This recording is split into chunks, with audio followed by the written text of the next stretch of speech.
Hey guys, welcome to another episode of Smash JT. In this episode, I'm going to be bringing my review of Golf Story to you, which is an exclusive game for the Nintendo Switch. So let's take a look at this game and see if we don't get sucked in. Sucked in!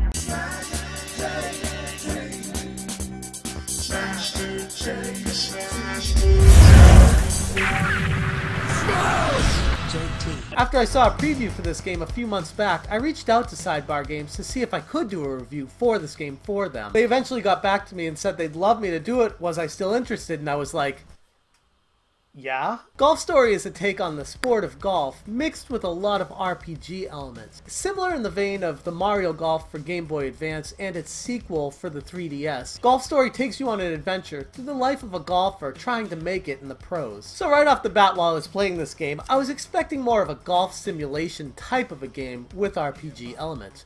But I was dead wrong. This game is the furthest thing from golf simulation that you're gonna find out there. This is an RPG about golf, not a golfing game with RPG elements. And while playing the game, I can tell the developer wanted to focus on fun, making sure the fun factor was at an all-time high.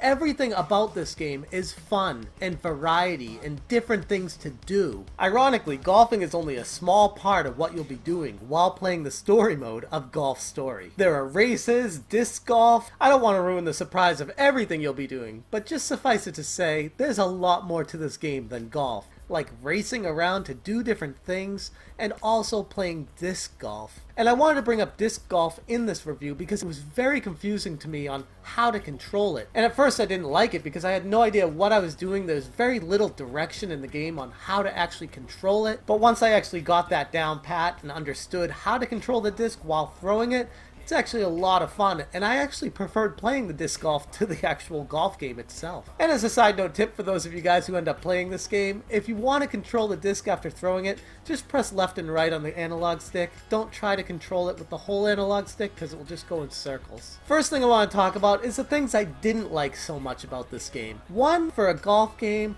the putting. I've never really played a golf game where they got the putting absolutely perfect on it, but some have been better than others. And that is where this game falls short a little bit. The putting is extremely basic.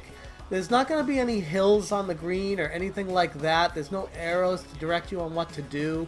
There's just one specific direction that the green flows. So it's not necessarily a bad thing if you're looking for a more basic golfing experience while putting. There just wasn't any depth at all to it. Once you got to the green, you knew exactly what you need to do and you didn't really have to think too much about it. There are no penalties for failing the challenges. If you fail a challenge, you just talk to the NPC again and restart the challenge. Another thing I've noticed while playing my fair share of golf games is the cameras. I feel like a lot of golf games don't get the camera angles right. And while this one is a top-down view of golfing the entire time, they really don't let you do much with that. And what I mean by that is there's no button you can press to see a view of the map and where you are on it, and there's no way to really scroll the entire map that I could find to see exactly where you wanted to shoot to. The game only shows you the landing point of where the ball's going to be and where you're shooting from. Now sure, you can press the right analog stick to move around a little bit in that area, but you're not going to see the full map, and you can't use the right analog stick to scroll around or pan out or anything like that. So it's extremely limited on the camera angle. They show you the entire course at the very beginning, and it's almost like you have to remember that because there's no map on the side of the screen, and to my knowledge there was no way to bring a map view up while you were actually playing on the course. Other things that were minor frustrations to me, but certainly not deal breakers on this game: you can't quit an event midway through. If you're playing a challenge and you need to land a ball on the green 3 out of 10 times and you're down to 2 times left, you have to hit the ball those last 2 times. You can't just quit out and restart it. And finally, while playing in the RPG story mode of this game, there are no markers to go to.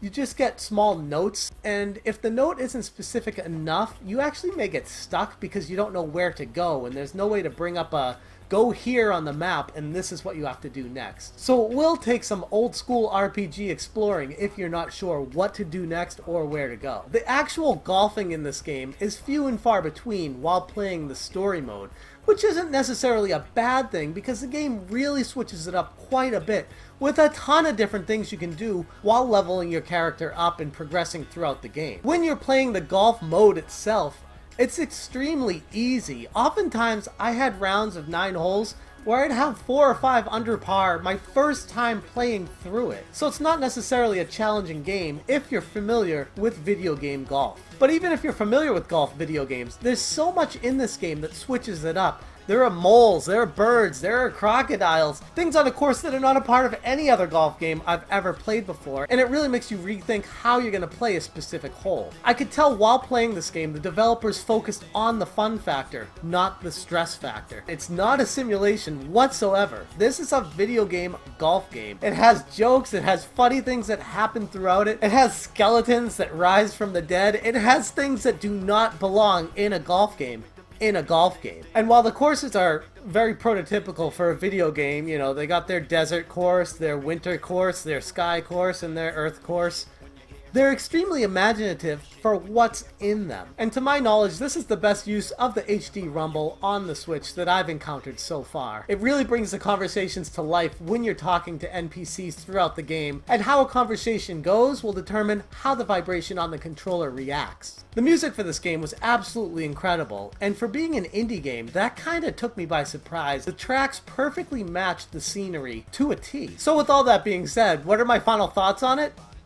It's a pretty awesome game. For 15 bucks on the eShop, you really can't go wrong with this one. And honestly, I feel bad for the people that are going to miss out on this one because it's not getting huge publicity and no one's really talking about it. Because in the future, truly, this will be a hidden gem on the eShop. And for the amount of content that you get for $15, it's easily worth the recommendation of buying it day one. Now sure, there are a lot of drawbacks and minor things that kind of ticked me off while I was playing it, but nothing that really truly distracted from my overall experience of enjoying the game. Sure, I feel like the holes that you were putting into were way too big and the greens were way too basic and the golf game itself was way too easy to play. But in a way, that was kind of refreshing because all the golf games I've played in the past are so stressful. You have to get it just right with using precision with the wind and the lay of the land and the terrain and all that other stuff. This game, while it has all that in it, doesn't seem to put so much of an emphasis on that, and in doing so removes a lot of the challenge and barriers of entry for a lot of people enjoying golf games in the past. So with all that being said, the game's not quite an 8.5 and it's not quite a 9.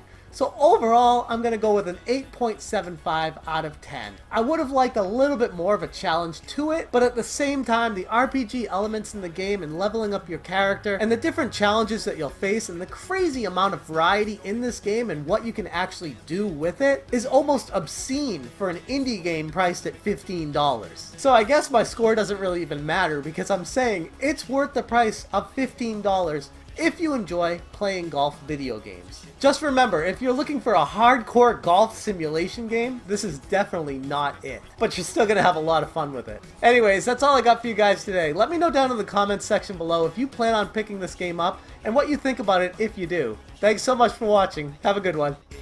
You gon' lose your shit when you hear body. You gon' lose your shit when you hear body.